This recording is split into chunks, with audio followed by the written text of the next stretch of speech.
So, now I'm going to share with you the power and importance of your personal story, why it matters so much, and how to start to put your personal story together and how to tell it. I want to share with you the power of a story through my own personal experience and how your story matters and how much my story matters. My grandmother was the sweetest Southern woman. Everyone loved her. She had a very special way of just connecting with people because she actually cared deeply about them. If you Google perfect grandma, I think her picture should be what actually pops up.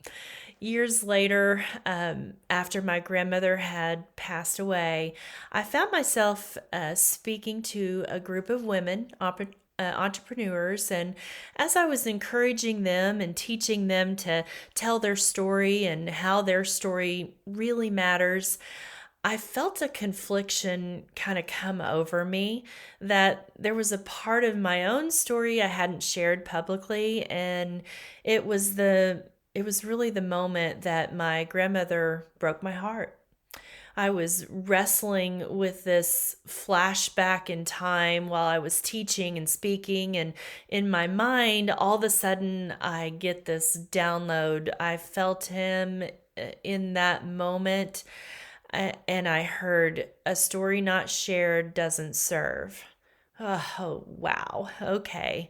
Here I am making this story all about me, but what if it's not about me at all?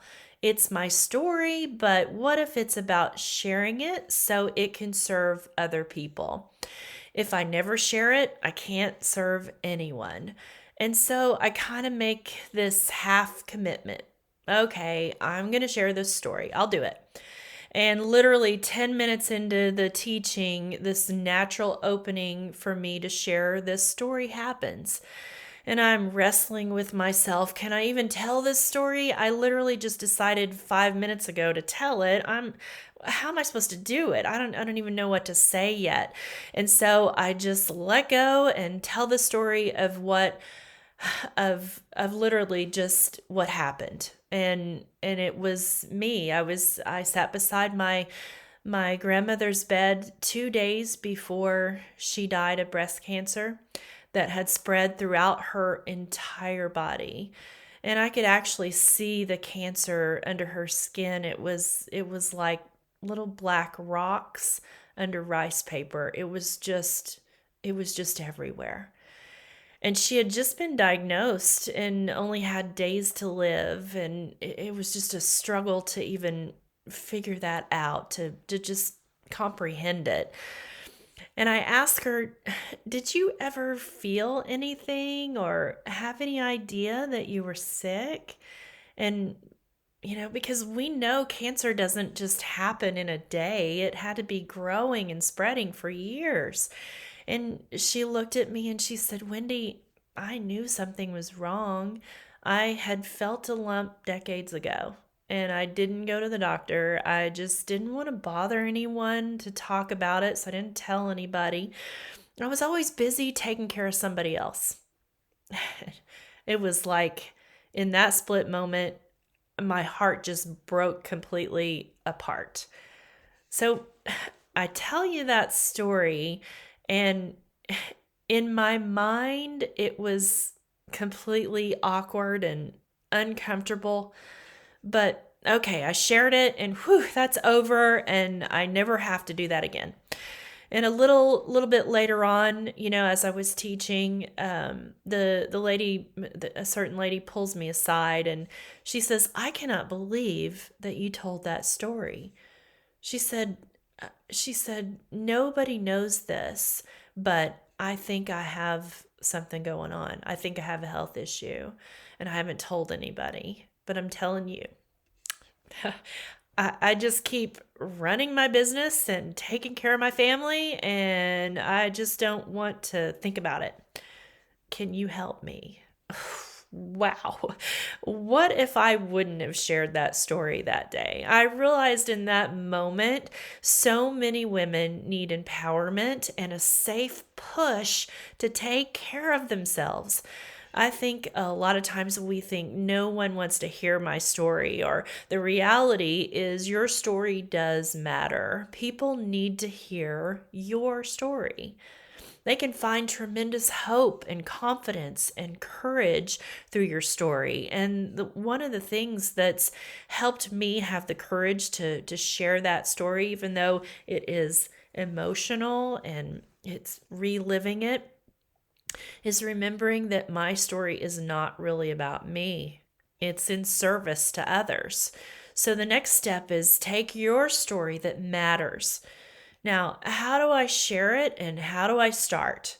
Again, this is one area where a lot of you are trying to do too much with your story. You're trying to tell too big of a story.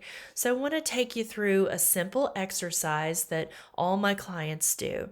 It's called the realization exercise. When I first started helping entrepreneurs, they with their story, and I would say, "Take me back as far as you can," and then I'd start asking questions. And I learned that in order for them to take me back in their story, they used the term "I realized" a lot. I realized there was some big pivotal moment, some big breakthrough, or some big challenge. We have realizations every single day, but my experience is that we have about 3 to 5 really core realizations that shaped our journey where we are today. And oftentimes it's pausing long enough to just kind of reflect on our journey of how did I get here? So, whenever you think about where you are right now, you think about this thing that you feel so called to go do in the world, this thing that you feel so called to share with the world. Well, how did that come to be? You didn't just wake up one day with this calling. You didn't just wake up one day with this dream.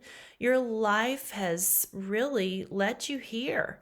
So, my realizations brought me to the identity statement of I want to be known for helping women feel like they have a voice in really advocating for themselves around their health. How did I arrive there? I realized as a little girl when I grew up, I was in a loving home, but children were really seen, not heard too much. So there was no voice there. I never really felt like I had a voice there. And then the realization in high school, another realization in college, and then my grandmother, and again in my early career and my previous marriage. And then I came to the ultimate realization that it's up to me to find that voice. If I don't advocate for myself, no one else is going to do it. When you create your story through the realizations in your own life, the 3 to 5 of them, you can tell a really profound story of the journey of how you got here in 3 to 5 minutes. It doesn't have to be long. You can tell a really simple, really profound story just by linking the dots of these realizations. And so that's what I want you to do right now. Spend some time really reflecting on the journey of how your life led you here. And what were some of the most profound realizations that you had along the way? Think through your own history and write up about 5 core realizations that have led you to your purpose. So, there's one other aspect that I really want to help you with when it comes to your story and your message. And it's something that I see a lot with someone maybe getting frustrated with is just whenever they are asked the simple question, what do you do? What do you do? So many people have shared with me they hate that question because they never know exactly how to answer it. And most of us either try to answer it in a way that's really, well, we try to make it interesting, but it's confusing, or it's too convoluted and we lose people, or we don't know what to say, so we just kind of give it a 1 word or 2 word just kind of lame response like I'm a dentist or I'm a chiropractor. Get away from that question. Now there's lots of ways that you could answer the question, but I'm just gonna teach you one of my favorites and one of the most effectives that we've found for ourselves and for our clients.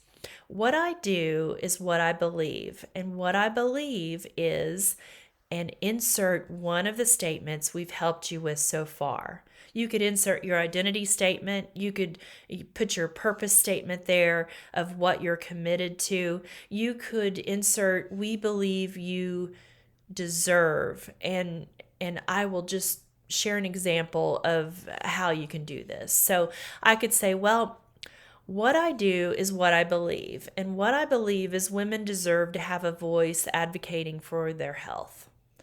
And so it's just a powerful and really unique way to answer the question, what do you do? But what I want people to stop shying away from is really this question, and have fun with it and be bold with it and be declarative and have some passion and some energy. So consider using this next time that you're asked, what do you do? And put it into practice. In the next lesson, I'm going to share with you how you really start to embody all of this. Now that you've uncovered your identity and unlocked your message, how do you start to really be the most bold and authentic and free version of yourself around it, so that not only do you have a powerful message, but you have a powerful way of being in a conviction that people notice. So we will cover that in the next lesson.